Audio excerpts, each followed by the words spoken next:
My boyfriend and I have been together about a year, and when our city implemented lockdown for the virus, he decided to quarantine with me at my apartment as I live alone and have a nicer apartment, and he has several roommates.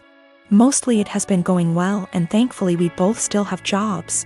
Except in the first few weeks I started noticing that the bathroom floor was suddenly always wet around the toilet. The sink is across the room from the toilet, so it's unlikely to be from the sink. At first I thought it might be water, but soon realized that it was definitely pee. I asked boyfriend about it nicely, and he apologized and said sometimes he has bad aim. I asked him to try a little harder, and he said sure. The floor continued to be frequently spattered with piss. And a few weeks later I confronted him about it again because I think it's pretty gross to step in his pee several times a week. And it seems like an easy thing to fix. If he misses the toilet, I think the very least he could do is make sure to wipe it up with toilet paper or a Clorox wipe. The cleaning supplies even live in a cabinet directly over the toilet. He said sure, sorry, he would try to remember to do that. Another week has passed, and while maybe he's doing this sometimes, I've continued to step in splatters of his pee and wipe it off the floor and clean the floor several times a week. I thought about asking him to just pee into the bathtub or something instead, because I don't understand how you can pee on the floor by accident so often and not notice and not clean it up. Last night I got up to use the bathroom in the middle of the night and absolutely stepped in piss, for the 12,312,301,298th time. I had it, and I didn't want to pick a fight or ask him again since it seems clear he can't or won't change. So I got one of my dog's wee pads from when he was a puppy, he is well trained now, and cut it up a bit and taped it down to make a sort of skirt or mat around the floor near the toilet to at least absorb the piss. Boyfriend saw this morning and is furious with me, saying that I'm calling him a dog, comparing him to an animal, etc. Honestly, I was not thinking that at all. I just was trying to be resourceful and solve the problem for myself since I don't like piss on my bathroom floor, and don't like stepping in it. I didn't feel like arguing about it anymore. And putting a material specifically meant to absorb pee around the area he keeps peeing on by accident seemed like a practical solution. My husband just got promoted to shift manager 3 weeks ago. This meant that his 10 a.m. to 6 p.m. shift has now been switched 4 a.m. to noon. He isn't a morning person at all, so most mornings he will start huffing and puffing as soon as his alarm goes off, and he will instantly turn on our light and very loudly start looking for his work clothes. Have asked him several times to put clothes out the night before, and he has yet to do so. I have also asked him to not turn the light on or be super loud. After all, when I worked at 5 a.m. I made sure to be respectful of him sleeping. So yesterday morning when he got up at 3 a.m. and flipped on the light, I grabbed my stuff and went to the guest room.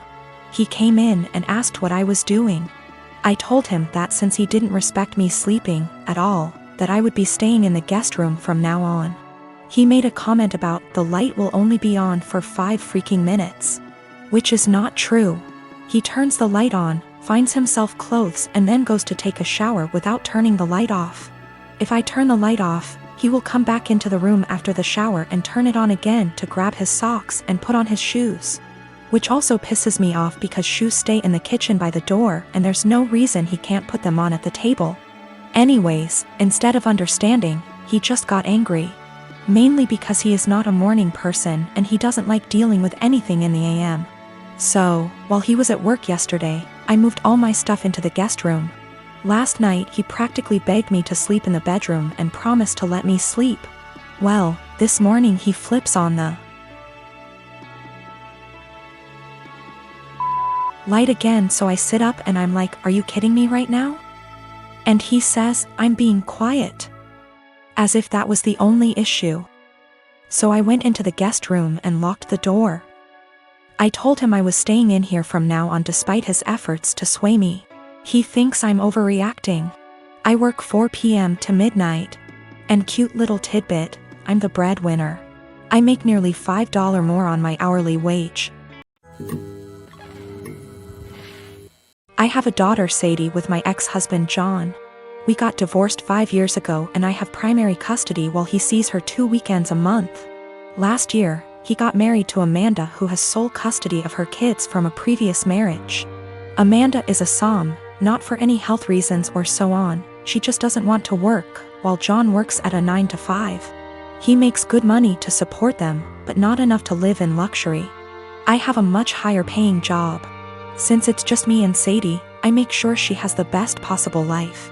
She goes to a private school, set her up a college fund, and she has much better things than most kids: phone, clothes, etc. I still manage to raise her to be humble and not take things for granted, and she's one of the hardest working people I know. Always making sure to get good grades and keep her room tidy.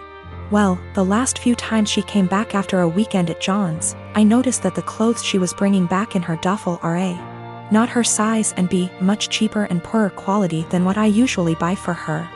I asked her why that is, and she told me that while she's at her dad's, Amanda takes away her nice clothes and gives them to her kids while Sadie gets the clothes they buy from Target.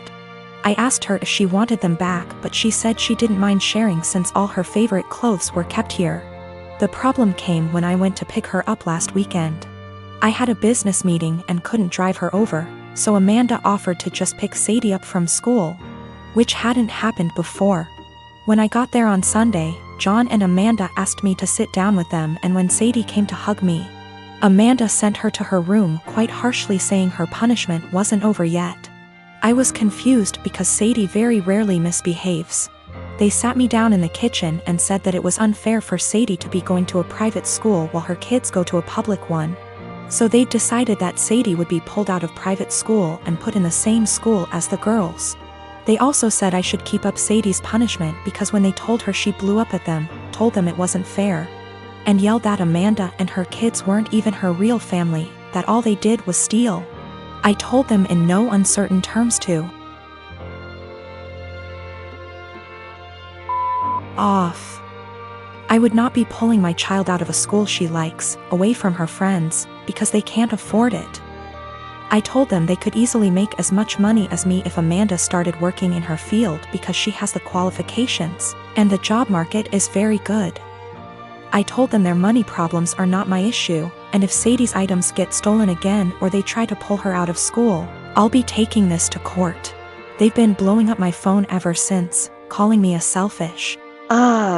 And after telling the story to a friend, he told me I was rubbing my success in their face.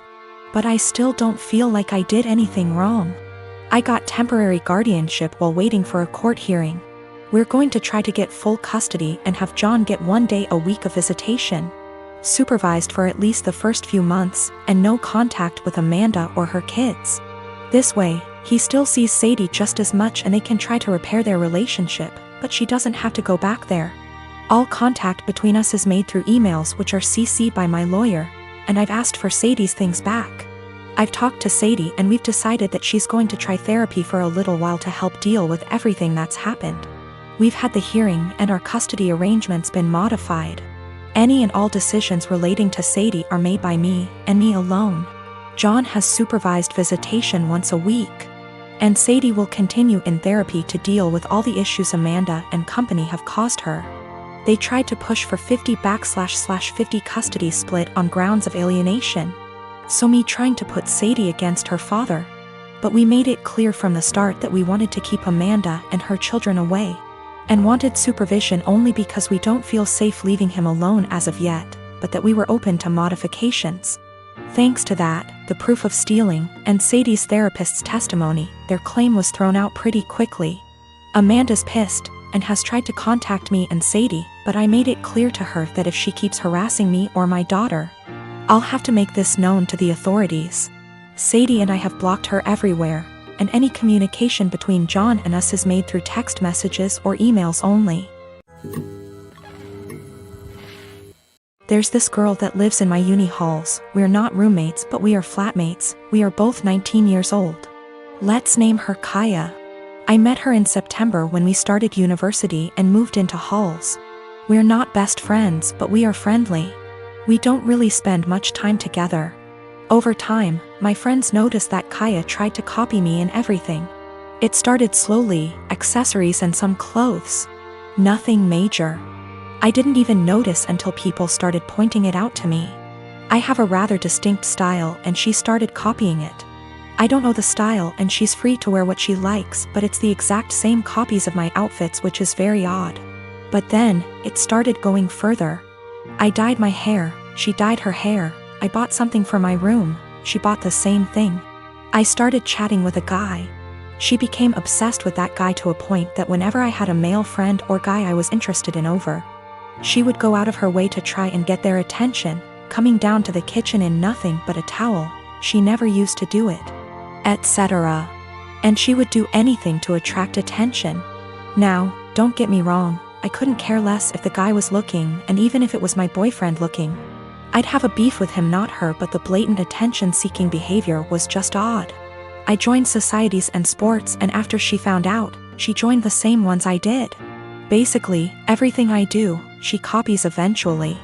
It's just really creepy, but I haven't said anything, I wouldn't even know what to say. Over the Easter break, my friend and I were at my family house, a bit drunk, and decided to test out whether Kaya really copies everything I do.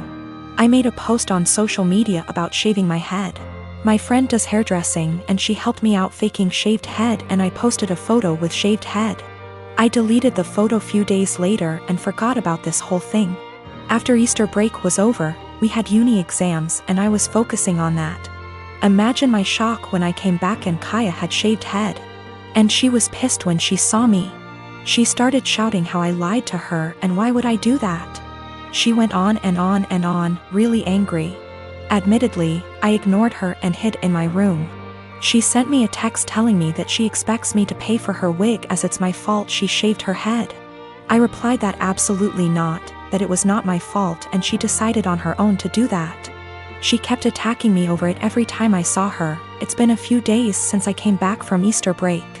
My exams start tomorrow, and yesterday I received an email from my university, asking me for a meeting over the issue. She reported me to uni over something she's done. I am genuinely confused, was I really in the wrong?